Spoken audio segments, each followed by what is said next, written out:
Good afternoon. Good afternoon. અત્યારે મજા આવી તમને? આ મારી પ્રવૃત્તિ હતી, આ બેને ચોરી લીધી. આવું જ કરાવવામાં આવતું. ચાલો કઈ નહીં. સરસ ગુજરાતી વાંચતા કોને આવે છે? સરસ ગુજરાતી વાંચી શકતો હોય તે કોણ છે?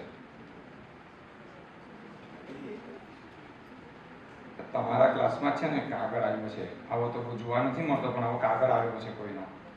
બેટા તું ગુજરાતી જ વાંચન છે. કઈ આપણે હિમાલયમાં નથી ચડવાના. આવી જાય ની સમજ પડે તો કહેવાય. ચાલો વાહ, મોટેથી વાંચી. સંભળાય છે પાછળ? ના પાડે. માય મારી વહાલી ભત્રીજી ગીતા અને ઘરના સૌ, સુરતમાં તમે બધા મજામાં હશો. અમદાવાદમાં પણ બધા મજામાં છે. વિશેષમાં જણાવવાનું કે આગામી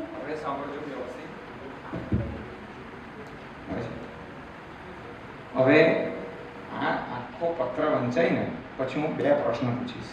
બરાબર સાંભળજો. આગળ. આગામી 22 તારીખથી નવરાત્રિ શરૂ થવાની છે. મને ખબર છે કે તારી પ્રથમ યુનિવર્સ ટેસ્ટ પૂરી થઈ ગઈ છે. ગયા વર્ષની જેમ આ વર્ષે પણ અમદાવાદમાં જે ખૂબ મજા આવશે. પણ એક વાત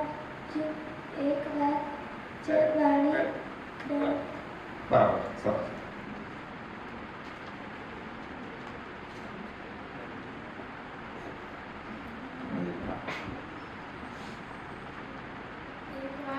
જણાવી છે કે માઇક ઉપર ત્યારે જ 2-3 દિવસ ચાલી રહ્યા છોડી લઈ જઈશ, કારણ કે બધાને ભાવ ઓછા મળશે, તેથી ખરીદી પોસ્ટ કરી શકાય.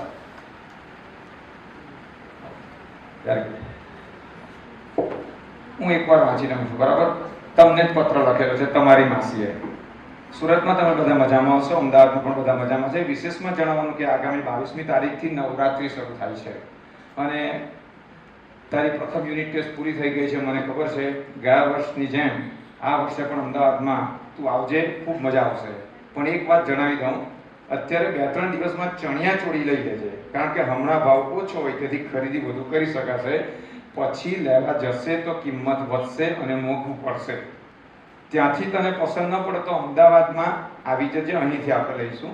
પરંતુ કિંમત ઓછી હોય ને ત્યારે જ ખરીદી કરે તો આપણને ફાયદો થાય છે. પપ્પા મમ્મીને યાદ આપજે. અહીં તારી રાહ જોઉં છું. વહેલી આપજે. તારી માસી કુસુમ. તમારી માસી કોણ તે મને ખબર નથી. બરાબર? હવે આમાં એક પ્રશ્ન તમને પૂછું છું. માસી એની ભત્રીજીને શું સલાહ આપે છે? હાથ ઉપર કરજો. Very good. Yes. Chaniya choli જલ્દી લેવાની વાત કરે છે. બીજો કોઈ જવાબ? યસ.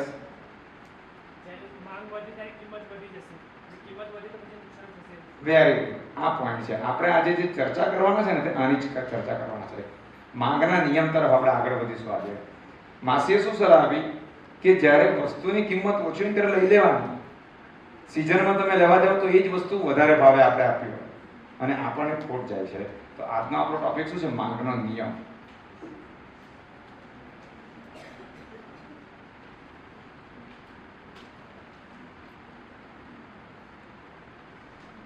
એક ટેબલ છે અહીંયા. ટેબલની અંદર 2 કોલમ છે. એકમાં કિંમત લખેલી છે અને બીજામાં માંગ લખેલી છે. દૂધની કિંમત પ્રતિ લિટર અને દૂધની માંગ. કિંમત સતત વધી રહી છે અને એની સામે માંગ સતત ઘટે છે. માંગનો નિયમ જ્યારે પ્રશ્નપત્રની અંદર વિભાગ ઈમાં ધોરણ 11ના અર્થશાસ્ત્રમાં પૂછાય છે ત્યારે ઈ વિભાગની અંદર 5 માર્ક મેળવવા માટે સૌથી પહેલા માંગના નિયમના પ્રણેતા એટલે કે કોણે આ નિયમ શોધ્યો છે તે જાણવું જરૂરી છે. હું એક સ્ટેટમેન્ટ બોલું છું જે 11મા ધોરણના વિદ્યાર્થી તેને ખબર પડશે. સાચું છે કે ખોટું જજ તમારે કરવાનું છે. પ્રોફેસર ક્રાઉથરે માંગના નિયમની શોધ કરી. વિધાન સાચું કે ખોટું? હાથ ઉપર કરે. પ્રોફેસર ક્રાઉથરે માંગના નિયમની શોધ કરી અથવા માંગનો નિયમ જણાવ્યો. બીજું સ્ટેટમેન્ટ આપું છું. આલ્ફ્રેડ માર્શલે માંગનો નિયમ શોધ્યો. બેમાંથી કયું સાચું? પહેલા વિધાન વાળા કેટલા છે? હાથ ઉપર કરે કે પહેલું વિધાન સાચું છે. આલ્ફ્રેડ માર્શલે શોધ કરી.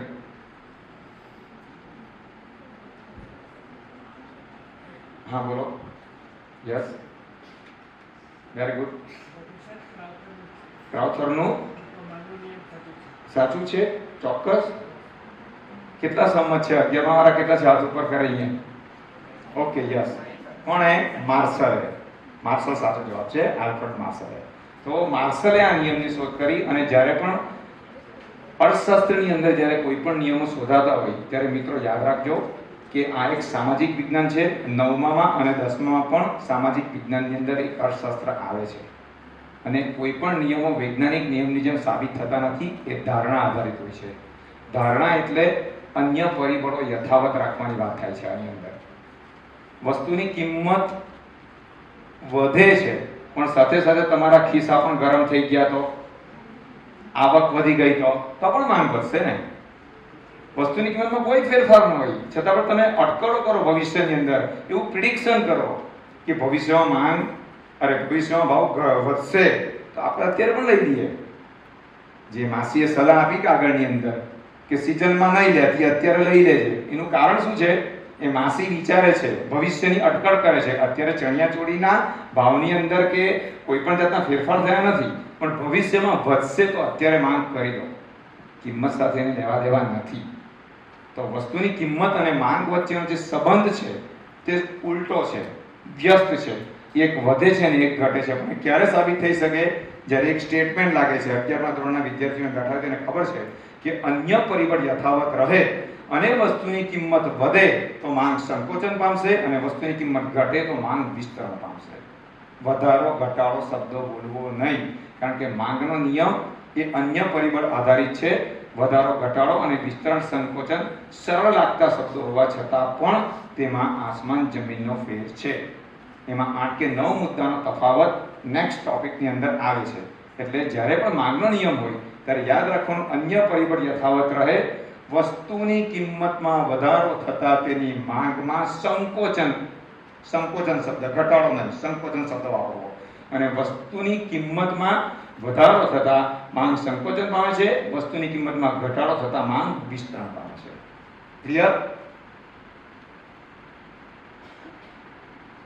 આ આલેખ તમારી ટેક્સ્ટબુકનો જ છે, એનો સ્ક્રીનશોટ છે. એટલે નવું કશું નથી આની અંદર. છતાં પણ આપણે આગળ વધીએ.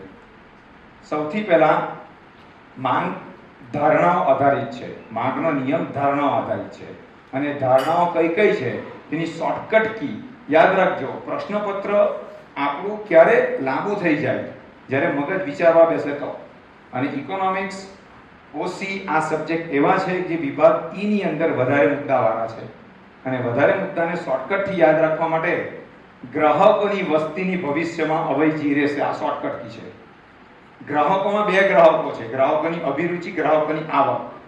વસ્તી અને ભવિષ્ય એટલે ભવિષ્યમાં ભાવની અટકળ, અને છેલ્લું છે અવેજી. આ 5 જે છે તેની આગળ એક શબ્દ એડ કરવાનો આપણે સ્થિર રહે છે.